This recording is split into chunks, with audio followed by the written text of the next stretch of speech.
Hello everyone, welcome back to my another mini vlog.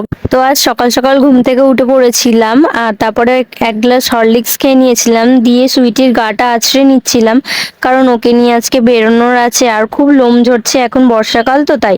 আর তারপর ওকে খেতে দেওয়া হয়েছিল, কিন্তু ও না কখনো একা খায় না। তোমরা যদি কোনো টনিক জানো খিদের তো আমাকে সাজেস্ট করো। তারপর চান করে পুজো দিয়ে নিয়েছিলাম আর মা এখানে কি একটা বানিয়েছিল সেটাই খাচ্ছিলাম আর খুব সুন্দর খেতে হয়েছিল এটা, কিন্তু নাম জানি না।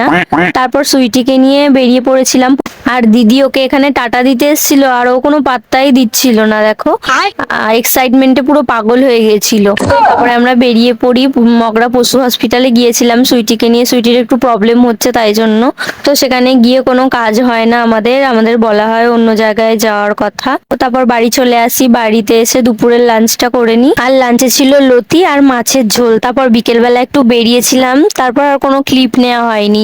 তারপর রাত্রিবেলা ডিনার করেছিলাম রুটি আর ঘুগনি দিয়ে। তো ভিডিওটা এটুকুই, ভালো লাগলে লাইক কমেন্ট শেয়ার করতে ভুলো না। Thanks for watching, see you in the next video, by.